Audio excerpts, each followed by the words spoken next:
Shalom to everyone. This week we are reading the Parashat Ki Teitzei, which we find in the book of Deuteronomy, chapters 21 verse 10 to chapters 25 verse 19. The name of this Parashat Ki Teitzei we find in verse 10 of chapters 21, meaning when you go out, referring to when you go out to war. There are many Torah laws, many mitzvot that we find in the parasha of Ki Teitzei.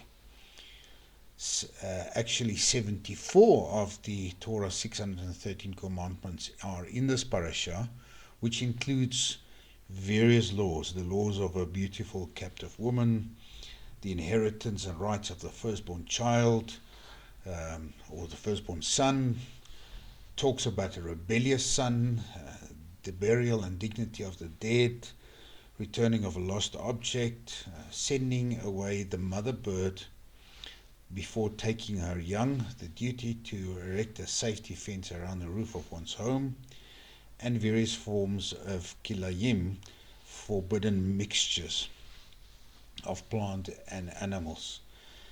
There are also judicial processes and penalties for adultery, for the rape or seduction of an unmarried girl, and for a husband who falsely accuses his wife of infidelity, and then laws concerning who is not allowed in the assembly, referring to a mamzer, someone who's born from an adulterous or incestuous relationship forbidden by the Torah, and then a male Moabite and Ammonite descent, a first or second generation of the Edomites, or a mitzvot, a Egyptian.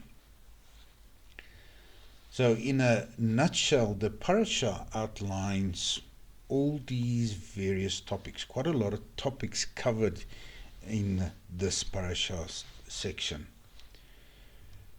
Now sometimes, specifically in this parasha, there are passages that are really difficult to relate to and very complex to understand.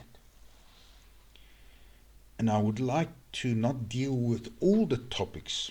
I'll take 3 or 4 examples from the parasha, and we'll look at these individually to understand the process, to elucidate and dissect the different verses in order for us to relate to it and to have a better understanding.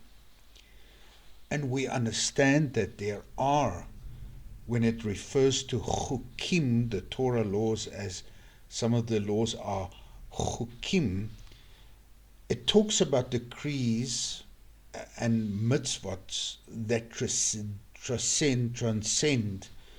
rational reasoning, which is difficult to understand, which is difficult to really find a reason for it. And there are some of those that we read and we encounter, and I have been asked so many times about some of these difficult things. How can we relate to some of these things in our timeline, in our context?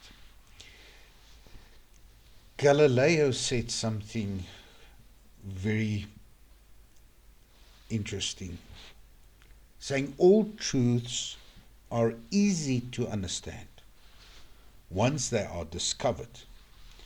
The point is to discover them. Some of these chukim, some of these passages are difficult, but the truth behind it is easy to understand. The point is to discover this point of understanding, and I want to focus around this tonight, understanding some of these passages. And unfortunately, for the sake of time, it's difficult to deal with all of the content of the parashah this evening. And there are some difficult things to relate to in our timeline.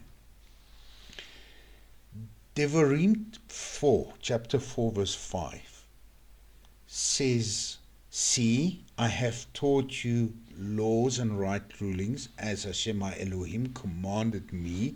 Moses said, Hashem, God, Yahweh, has commanded me, and give over to you. It is laws and right rulings to do thus in the land which you go to possess.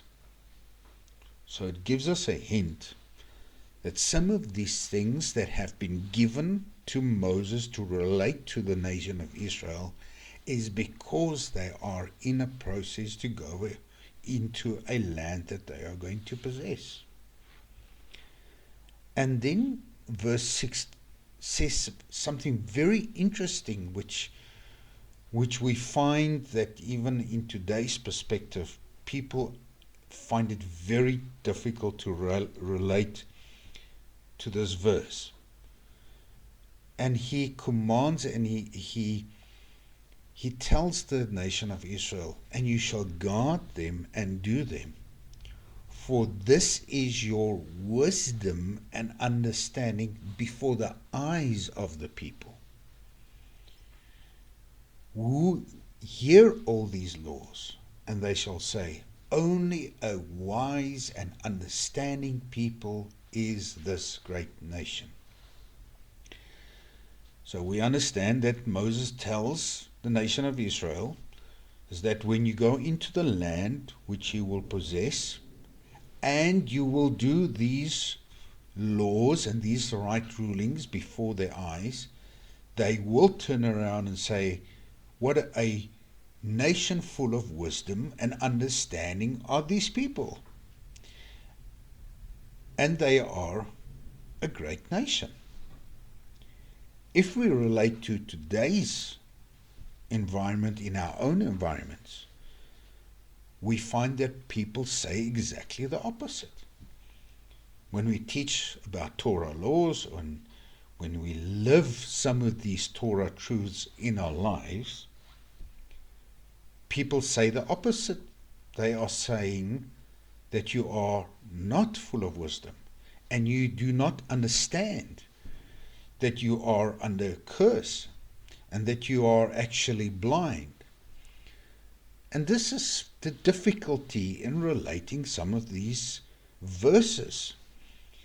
And therefore, we have to take a step back to understand and to elucidate, to take these verses apart in order for us to understand.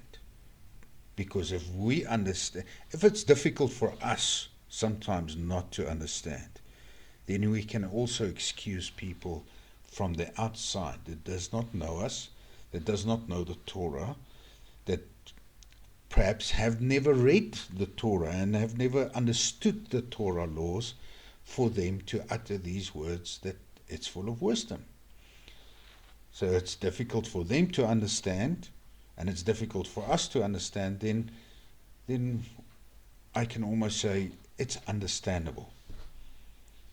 And therefore we have to break down these passages and make it clear for ourselves. And I would like in this teaching just lay some foundational principles in order to break down not just this parashah sections, but in anything that you would read in the future. In any literature that we read, there are some basic fundamental principles that we have to apply in order to understand the text, to understand what we are reading, and so on. And one of these things is, who is the writer of this text in front of us. Secondly, we have to ask the question, but who is he writing this information? Who is the target audience for this literature?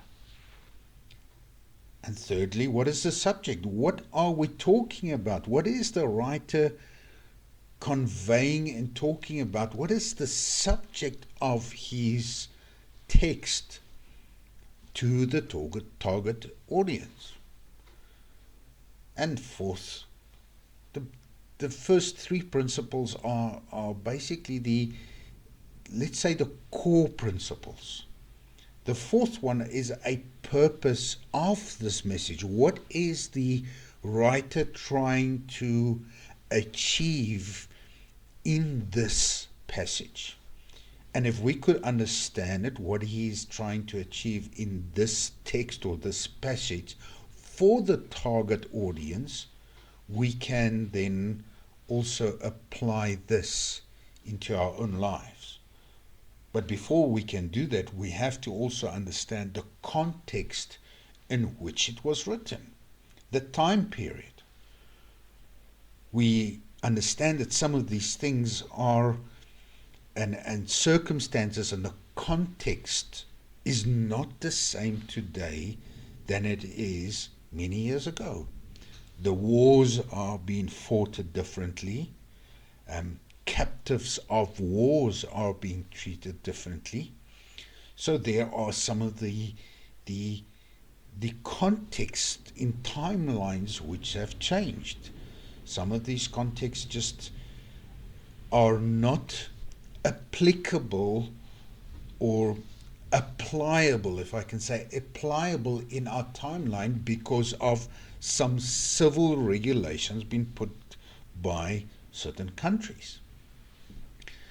So in order to really understand every passage and every verse, we have to apply and we have to ask ourselves these 5 questions in order that we can have a clear understanding of what is written and then dissect it and apply it then into our own environment. And we know that there are a basic fundamental principle in working through and dissecting and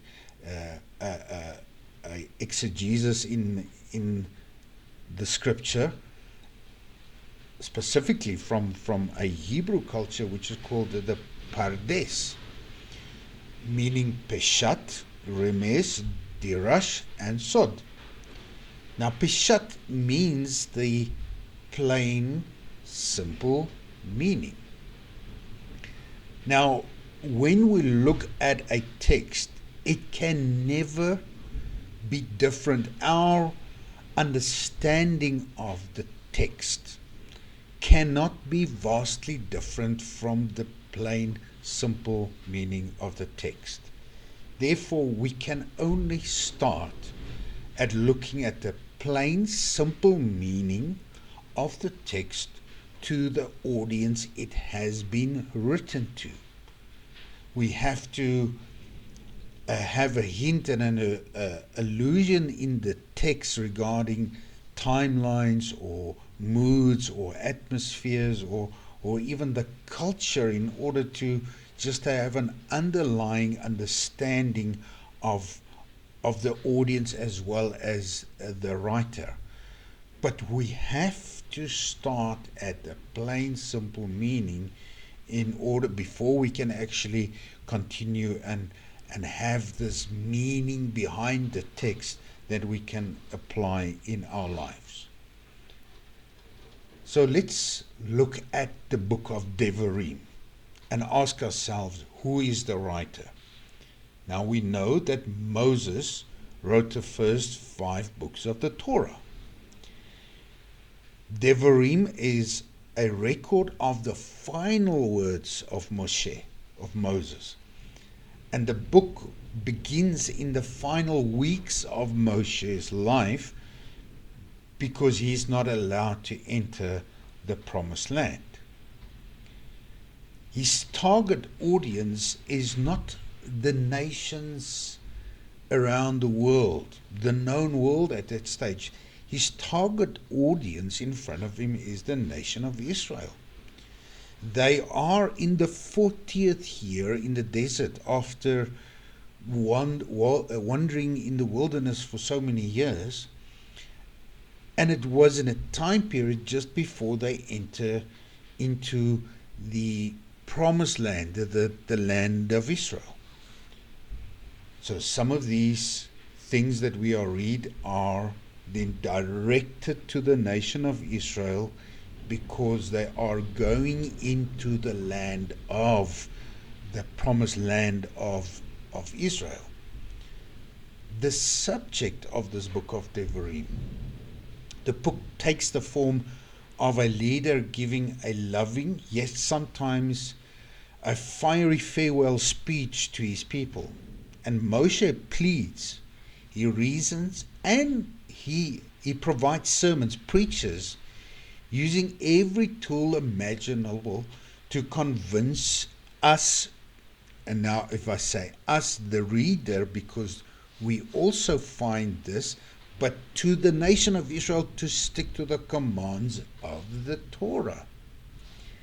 The speech teaches us as well, firstly the nation of Israel at that time listening to Moshe and us today, how fragile a human being's loyalty can be. And this is the whole purpose of recording the history of the nation of Israel, of the kings and the prophets and of the judges, because we actually see the frailty of loyalty. Can be much effort needed to keep on a straight path, on a path of covenant. It's very fragile. Even a path that was chosen and commanded by God himself, it takes effort. In the text, tells the nation of Israel to guard themselves lest you forget the Lord your God, so as not to keep his commandments. And therefore we can take that same message for ourselves and say, guard ourselves lest we should forget. And we see through the history in the Torah, in the history of the nation, where the Torah has been lost. But God has miraculously, we've seen in the history in the king of Josiah, where they were rebuilding and rededicating the temple, and they found the Torah scroll. And he read the Torah scroll, and the prophet took the Torah scroll to the king, and the king read the Torah scroll, and he tore his clothes, understanding that some of the things were forgotten. We find in the time of Nehemiah, Nehemiah, and Ezra, that some of the things were forgotten by the nation of Israel. And we see and read in these passages that Pesach has been kept again, and the people rededicating themselves. So we find the subject of this book of Devarim is aimed at understand the fragile situation that you are in, to be loyal, that you are easily to forget, and therefore I am giving you the speech, I am preaching it to you, I am pleading with you to keep this close to your heart. And it's a theme that is repeated over and over again in Devarim, to watch yourself very carefully lest you should slip. Not if you should slip, but when you should slip. Lest you should fail to keep even the most obvious of commandments, which we will find also in this Torah portion. So we see the writer Moses writes to an audience, the nation of Israel, that has been wandering for 40 years in the desert.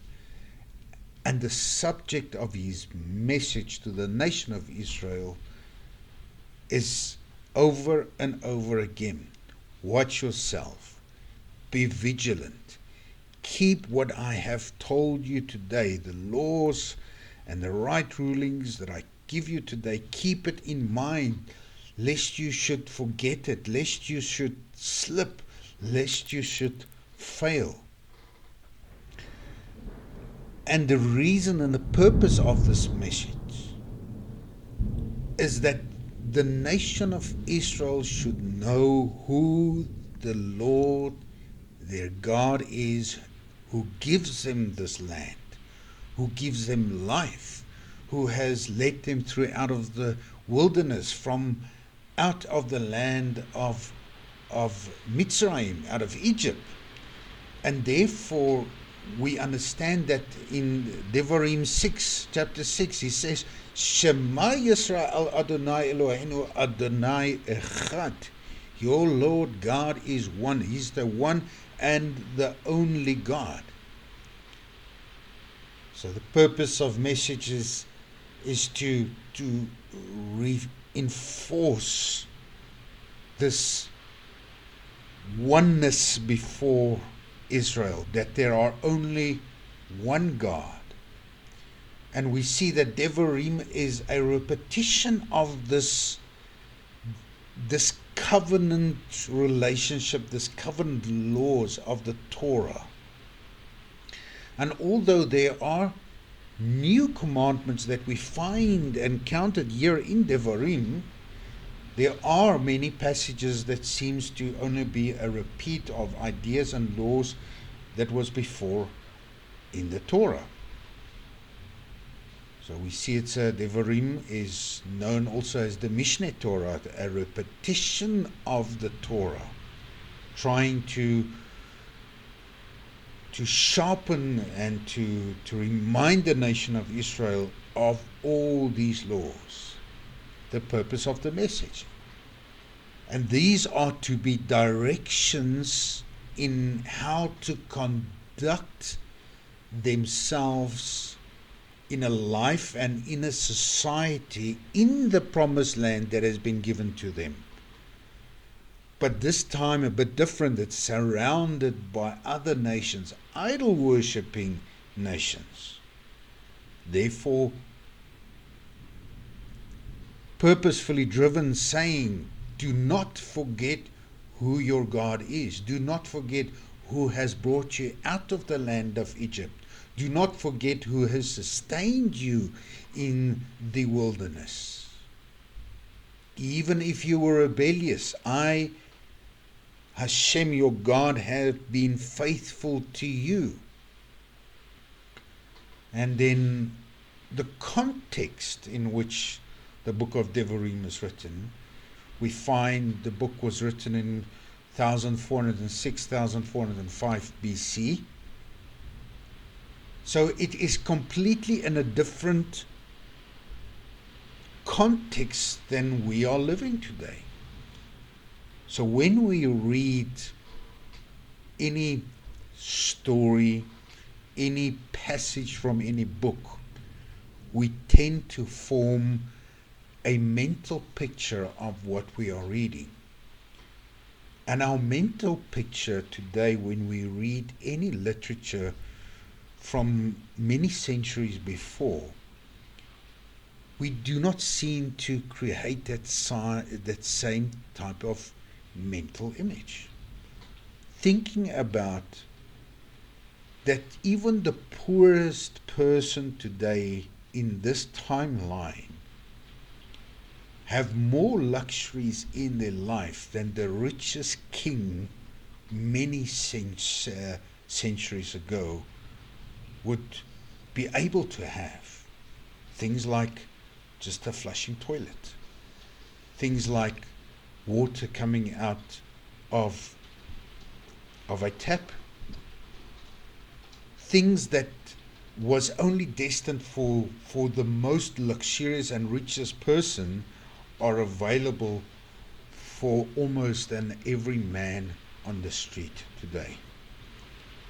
Showing that when we read in different passages, our mindset, our mental picture is sometimes so vastly different from the context in which what's written, because unless we study and we really delve deep into the contextual environment, we would find it very hard to create that mental picture.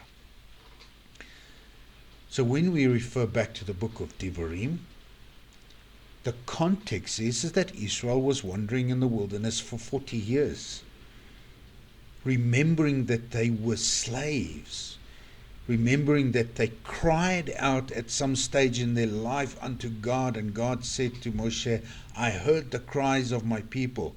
Go free them from the land of Israel, from the land of Mitzrayim. And then they were released and they were saved from Mitzrayim. And then, because they weren't destined to wander 40 years in the wilderness, but because of their sin, of the spies, their wandering in the wilderness was then increased to 40 years. And in that 40 years, the nation experienced daily miracles. They did not have to sow, they didn't have to reap, they didn't have to work hard for food. Daily miracles were before them. Clothing didn't wear out, it grew on them. There were miracles that they experienced every day that the nation complained, being these miracles insufficient. We want meat, we want this, we want a better life, because they were so used to these miracles. In our everyday lives, we read about this and we try to form this mental picture, but we have not walked through a sea, we have not eaten manna, but we have experienced miracles on a different level, in a different way in our lives today. But this nation lived by the miracles every day. And their interaction was limited. Their interaction with the surrounding nations was limited because they were wandering from one place to another place. And we see that there is an influence, and we read the passages of idol worshipping practices and nations, but it would be now different when they go into a land and are permanently surrounded by these nations. They are going to enter and be staying in a land where they would need to work the land. They would need to harvest, and they would need to trade among themselves and also trade among the other nations, because this is how you would live. There won't be this daily miracles of food being provided to them.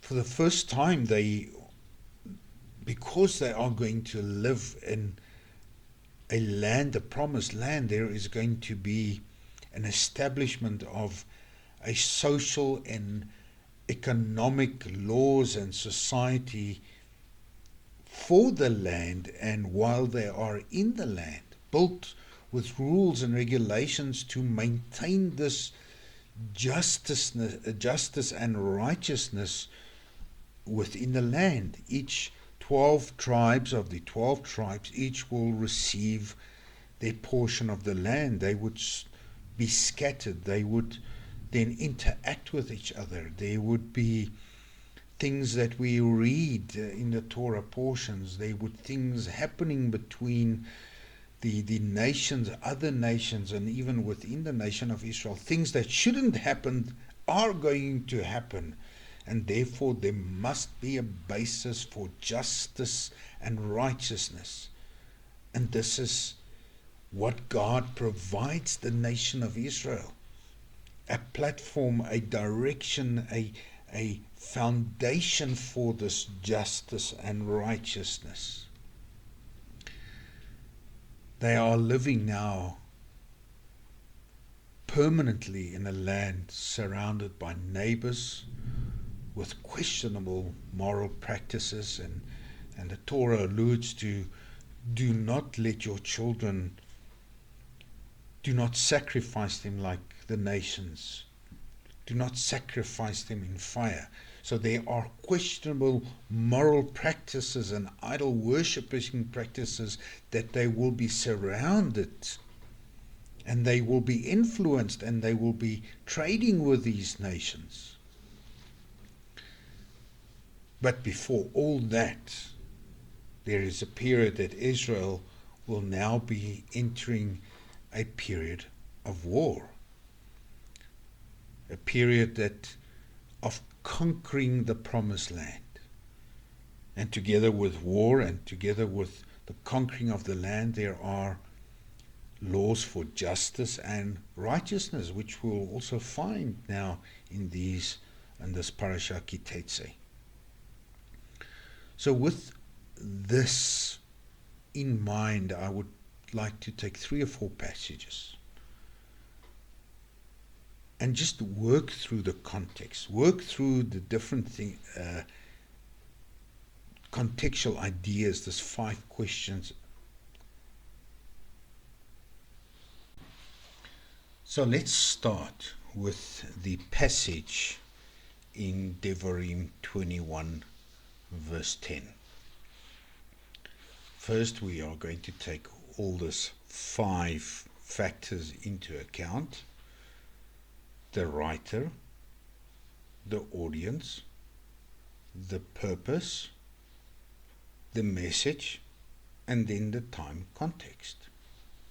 First, we know this is not happening yet.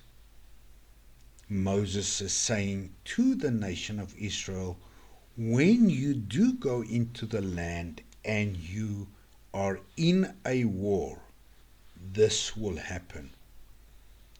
And when this happens, this is the Torah instruction, the Torah law that you have to apply. And in this case, in this passages, we understand it's a difficult one because we are not easily relating to these verses. And some of these Torah laws are there because of the desires and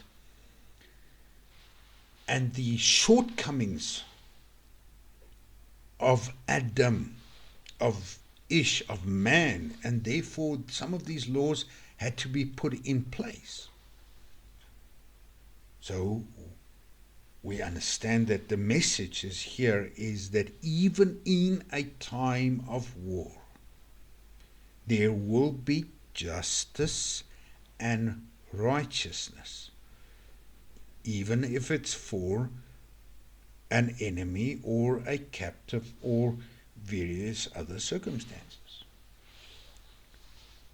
So let's look at the context, the time frame that this passage, verse 10 and 11. They have not actively been conquering nations at this moment. Therefore, some of these things will be almost a first-time experience or a first-time encounter. And in this case, we would see that there is men that would have a desire. And when this desire is there, this is the justice and righteousness that you have to apply.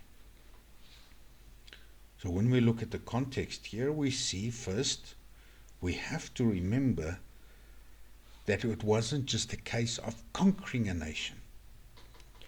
There almost had to be sent out a message to the nations that they wanted to conquer: surrender or else. And if the nations might have, in that case, spoken about some certain negotiation regarding the surrendering, the protections of their individuals or rights and so on, a nation might surrender without even a war and therefore become a vassal kingdom. And we have read about and we understood that vassal kingdoms were under the rulership of the conquering nation and was subject to pay taxes, and when there was a war to be fought, the vassal nations would send their armies to help the conquering nation to fight a war. So there was responsibilities on the vassal nation to the conquering kingdom, to the kingdom that was at power, which we would refer to as a suzerain kingdom.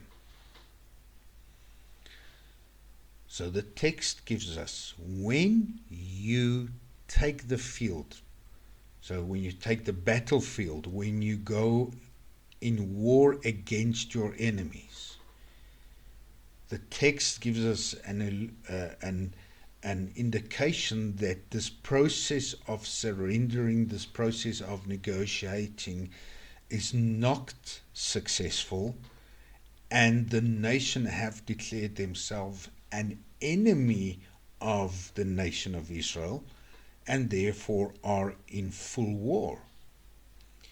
And your God delivers them into your power, first giving us the knowledge that Moses is telling the nation of Israel, when you do conquer these nations, remember that it is God that delivers them in your hand.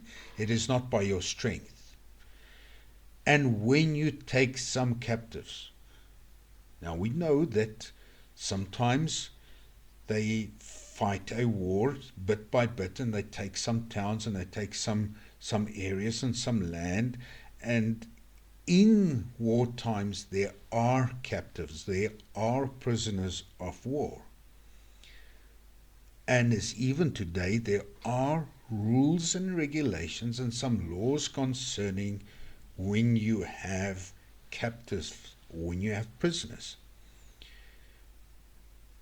But if the nation would surrender itself as a vassal nation, in the process when you are in war, and they would then surrender under your terms, and some of those terms would be, we surrender, but we would want to exchange captives. We'll take your captives and our captives, we'll exchange them, and there are certain things that will happen until the nation would subject themselves to the conquering nation. So captives are not a final captive, are not a prisoner until the war is complete.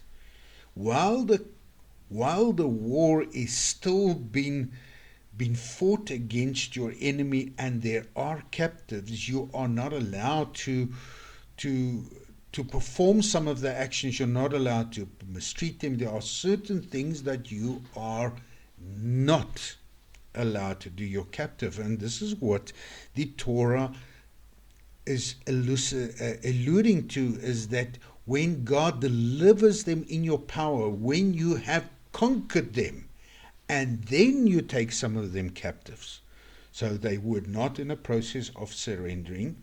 They did fight into the end, and you did capture them and conquer them by war, and out of this war you have taken captives.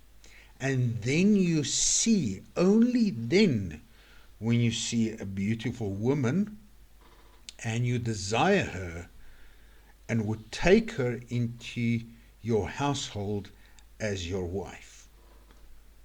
So maybe this, and we know from the Torah verses a bit later in this parashah, that there are men that would have wives and children at home, and they would have been on a long conquering battle and therefore have this desire, and they're not able to righteously govern their desire, and they would want to take this wife, or this beautiful woman, as a wife, the isha, as a wife, then certain laws do apply. So Moses already warns the nation of Israel that this is something that you are going to encounter, because some of the men under you will want this. And therefore, when this does happen, there are justice and righteousness that needs to be maintained even under a war. One of these is, a captive is not a captive until the war is completely finished. A captive cannot be a captive if they have surrendered. Then they are willingly becoming a vassal kingdom. Therefore, you are not able to take some of them as prisoners. You are not allowed to do that. It's only when they have declared you as an enemy, while you are warring against them, then only when you have conquered them and then have taken captives, then this law does apply. We read then further then in verse 12 to 13, when you do this, and when this does happen, you cannot just take the captive, but you shall bring her into your household, and you shall trim her hair, pare her nails, and discard her captive's garb. So whatever she might have worn and the way that she might have looked, take that away. Take that away, and let her spend a month in your household lamenting her father and mother. In both senses, because she's been forced away from her mother and her father, or her mother and father maybe died in the war, but she has a month to literally mourn and to, I would almost say, be able to make the person's life hell on earth for a month. And after that, if you still have a desire for her, then she shall be a wife. So there is a lot of conditions that have to be met before this could be a valid situation. Now, in our context, in our lifetime, in the way that we do the manners of war, we necessarily would not apply this in our circumstances. But the principle, the way that we conquer nations, the way that laws and wars should be fought, this principle should be still kept. That while a nation is still being warred at and still being conquered, or not even conquered, the war has just been fought, that a captive is only a captive and is not a possession until certain conditions have been met. And if the person or the captive walks freely onto your side, and surrendering, then you cannot consider them as a captive. So some of these principles of laws have to be applied. Now, to be honest, even when we read the book of Joshua, even if we read in other books of the wars of the kings, it is difficult to create this mental picture because we have not experienced war in such a matter. But what we do see from the times that we have been in war, that we have fought in war, and not even many, many years ago, people come out completely changed within war environments.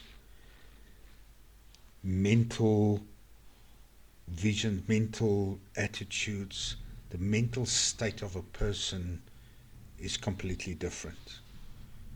And needless to say, we see in the Torah text that within the war, it is easy for a person's mental state to change.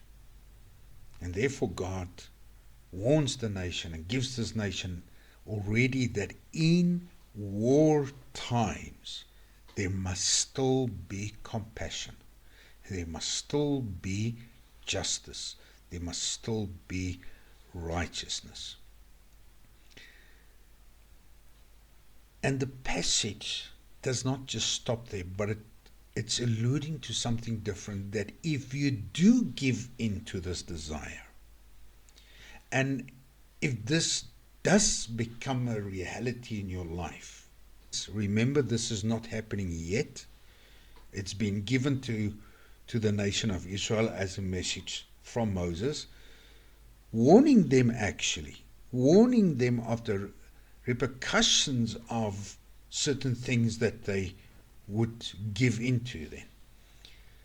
So if you do see a beautiful woman in a captive and you do take her for a wife and you do adhere to all these conditions and she laments, but you still desire her, and there are certain other conditions then needs to follow on top of that. So it's not a law that is permissible and gives you free reins. It is a message from Moses warning the nation of Israel, this is what's going to happen in wartime. And therefore you are not obliged to do these things. But when it does happen, this is the rules. If a householder has two wives, one loved and the other unloved, so if you are in a scenario, then you cannot say that the wife at home, my child then born to her, will then have the firstborn right. No, the Torah says, then you shall treat them equally, and the firstborn from the captive shall be your firstborn. There shall not be a difference in status. So Moses is giving us almost a warning to the nation of Israel, that one thing after another will lead to another thing, so therefore be warned. That you think that this is the way that it will happen, but I give you a warning, this is the next step and the next step that will happen. And the one after that is the firstborn of the unloved one must still have the double portion of all that you possess. He can inherit the right of a firstborn. And then it says, verse 18, that suddenly the Torah portion talks about a wayward and defiant son. Talking about this will lead you to a process where this will lead eventually to a wayward and defiant son. One step after the other will lead to the following. If a householder has a wayward and a defiant son who does not heed his father or mother, this is the result of your desires, giving into your desires. This is what will happen. And do not obey them after they have disciplined them. They have tried their utmost, but he still stays a defiant son. This is what you are Moses is saying to the nation of Israel, this is what you are to expect. When you do give into these things and you follow these laws, this is what you can expect. They shall say to the elders of this town, this son of ours is disloyal and defiant, talking about rebellious, that he will be completely rebellious. He does not heed us. He is a glutton and drunkard, referring to he has an insatiable desire, that it's a hunger for more and more, and this hunger cannot be satisfied, this physical desires, because this was a result of a desire coming forth, and you gave into the desires. Therefore the fruit of this will be an unsatiable desire, rebelliousness and unsatiable desire. Thereupon this council shall stone him to death. Thus you will sweep out the evil from your midst. All Israel will hear and be afraid. So unfortunately, we are not able to relate to when you stone him to death, because our context and our culture and our timeline does not allow this. But it has never been the inclination of Moses or even the will of God that people should die, but it is because of their sin that death has come into play. It's because of your insatiable desire, that given to your desire, that will eventually lead to so many things and eventually lead to a death. Because of your sin, an animal would need to eventually die on an altar. Because of your sin, eventually the Messiah, Yeshua, would need to die for your sin.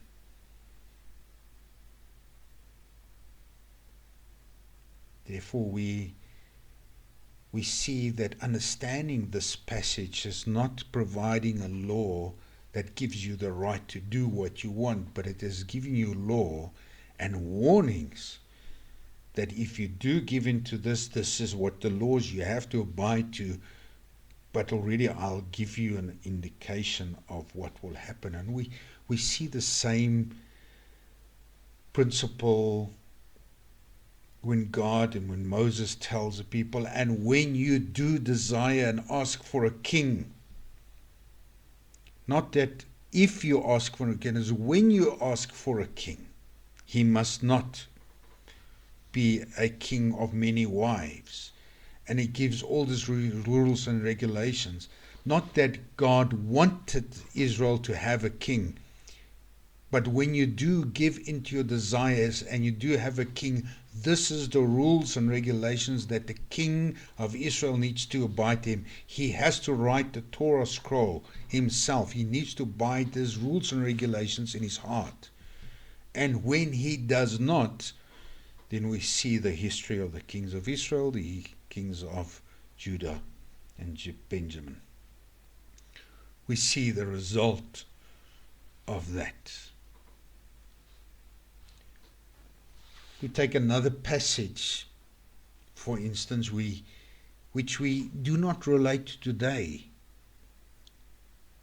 but we need to read it in their context.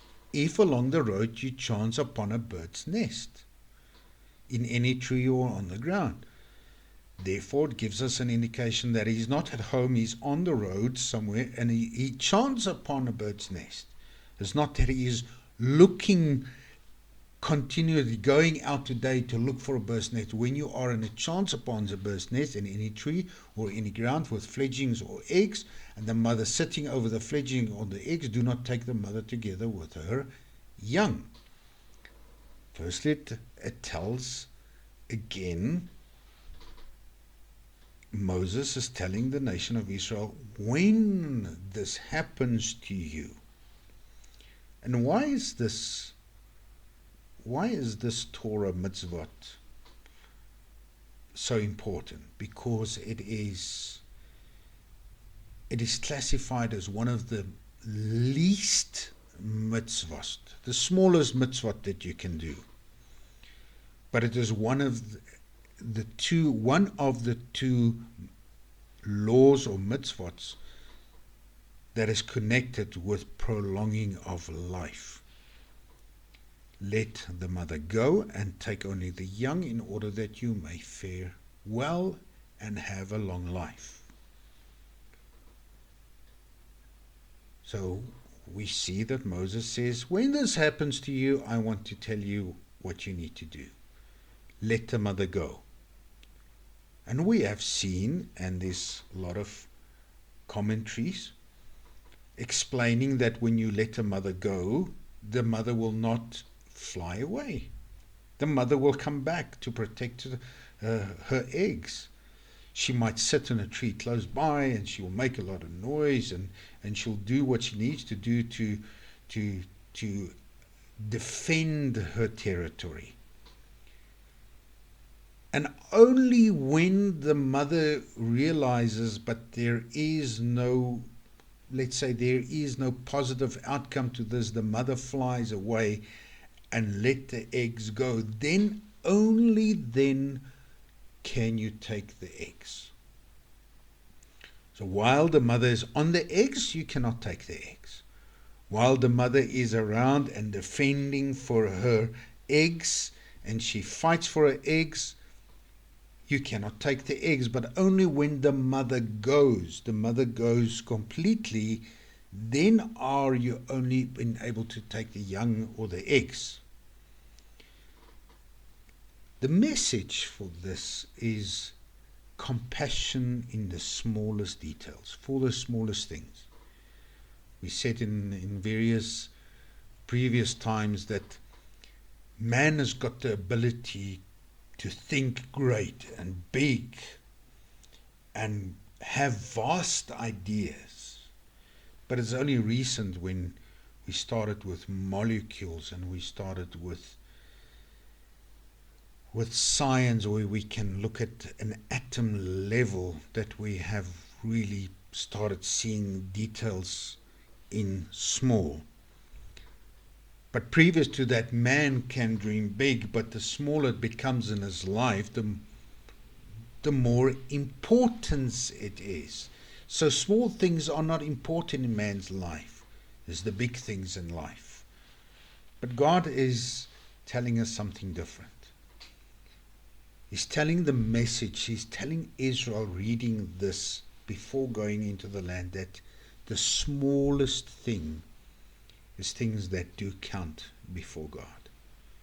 It's not always the big things, it's the smallest thing. And the smallest thing that you can have is compassion. And when you have compassion for your surroundings, when you have a chesed for your environment, a kindness for those around you, you will have a prolonging of life. As small as kindness, just showing compassion and kindness, something that we do not need money, we do not need to be great in order to do these things. The smallest things, kindness and compassion, we can do every day, all day long, to everyone. The smallest things. God says, and I will provide you a long life. Therefore, going into the nation to conquer, going into the land of Israel to conquer, compassion, kindness, as small as it can be, always have it with you, even when you encounter a bird. When we look at further in the parashah, In case of a virgin who is engaged to someone, if another man comes upon her in town and lies with her, you shall take 2 of them out of the gate of the town and stone them to death, the girl because she did not cry for help in the town, and the man because he violated his neighbor's wife. Thus you shall sweep away the evil from your midst. Working backwards, Moses wants to first give the message that this is an evil among you. An evil that will arise among the society when you start living into the land, that there will be, unfortunate, a case where there is a violation of some sacred grounds, a violation and the raping of a girl. But justice and righteousness has to be also maintained. So when do we call it a violation? When do we call it willingly? And it gives us when the girl cries, when she shouts, then she's been violated. But it also provides a different scenarios when she's out in a field and she does cry, nobody will hear her. And this is considered as an evil. But I would like to make us attend on what we in our culture, in the South African culture, at least in as I can say, it used to be, that when we got engaged, engagement wasn't a certain period in your life that you were, it was a sacred period. You were engaged. It was almost as you were married. And this, the text alludes to us, is that when a virgin who is engaged to someone, the Torah calls it his neighbor's wife. Therefore, an engagement period is as a marriage. The rituals haven't been done, but this is a marriage, and therefore the whole society today, that they have this parties before end and they do their things for the last time or whatever they do in these type of things, it's against the Torah principles. Because as soon as you are engaged, you are seen as a neighbor's wife and also as a husband. Therefore, Moses wants to say to this that there is a sacred bond beyond just the rituals, that the covenant is bound, and if things like this should happen within your community, it is an evil from your community. And the Torah commentators tells us that an evil does not just originate overnight from a community. It is the fruit of the degradation of a community over time. This is the fruits, this is the result. So therefore it gives us this context that this will happen because of the unrighteousness of an environment. Now we know that it's not always applied to in all cases, but certainly in an unrighteous environment, as we've seen in our own environments here where we live, that the more unrighteousness, the more careful you have to be, the more you have to understand that the evil are among your midst. And to conclude, I want to just look at the text of a son that's been flogged.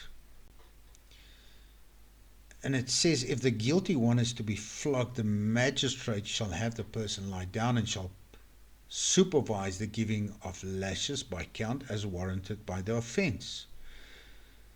the guilty one may be given up to 40 lashes, and we know they stop at 39, not 40 lashes, 39, but not more, lest being flogged further to excess your peer be degraded before your eyes.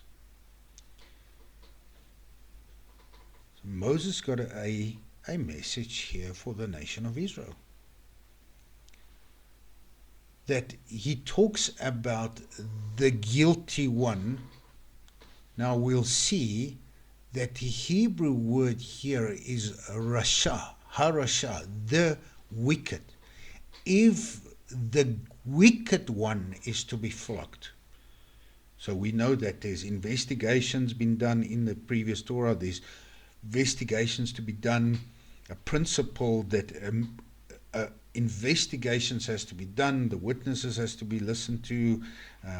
If the witnesses are false, they are also to be flogged, or also to be fined, or also be a false witness to also then be punished by law.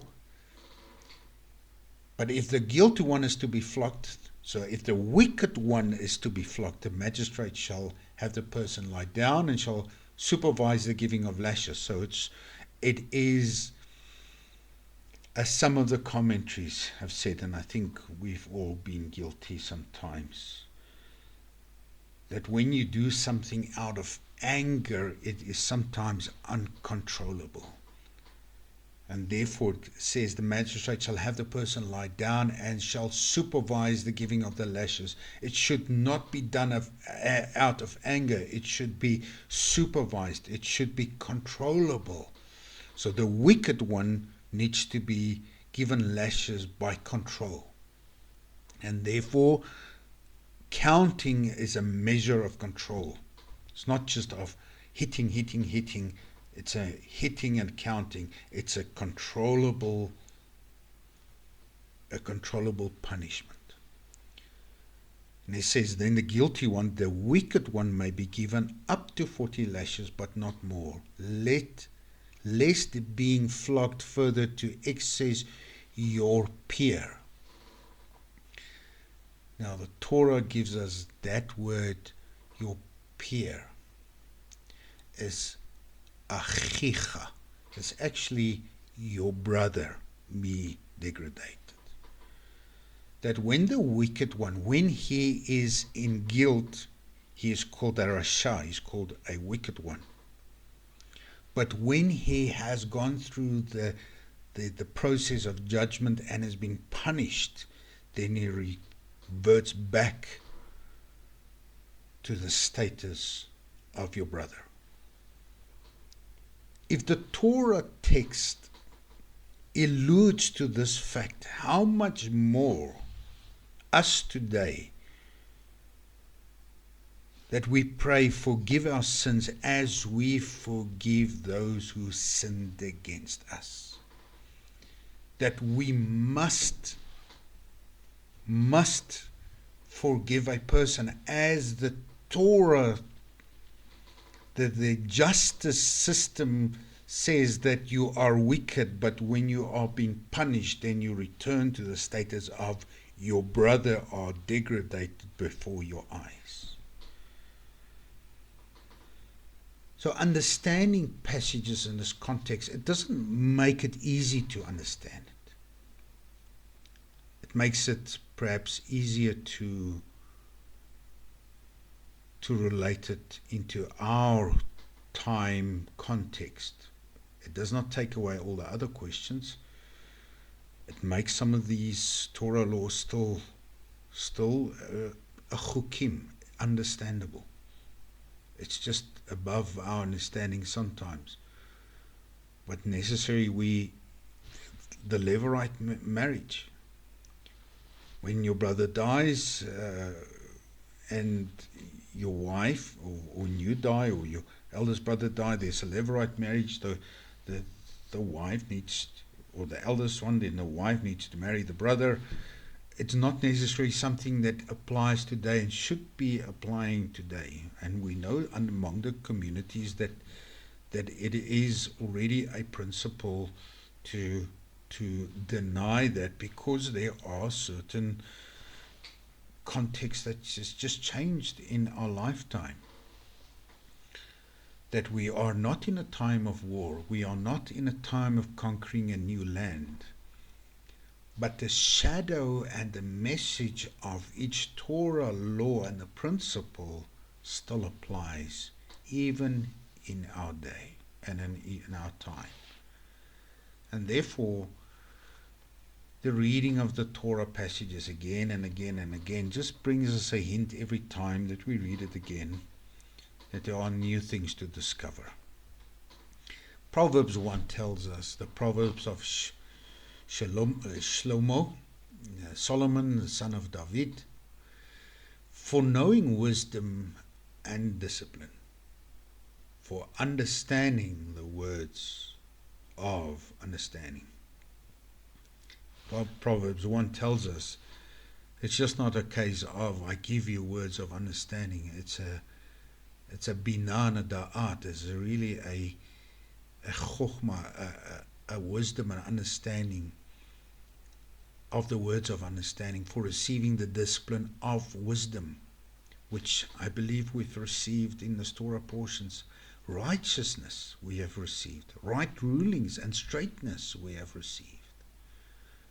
For giving insight to the simple, for even the simple facts of war has been given to us. Knowledge and discretion to the young, that this is going to happen in your life, therefore rather take this road. And it says, the wise one hears and increases learning, and the understanding one gets wise counsel. For understanding a proverb and a figure, the way that we have to work and understand the context within Torah in order to understand and figure out this context. The words of the wise and their riddles. But the foundation of all this is that we keep this and we learn this because the fear of Hashem is the beginning of all knowledge. And fools are the only ones that despise this wisdom and discipline. So even if there are things that we read that is not applicable and we do not do in our context and lifetime, there are a wisdom within this text. And Proverbs tells us that it is fools that despise this wisdom and discipline. And I pray that Hashem will give you the wisdom and understanding to give you an understanding in His Torah, and every time the reading of His Torah. And may God bless you, and may your Shabbat be filled with peace. Shabbat Shalom.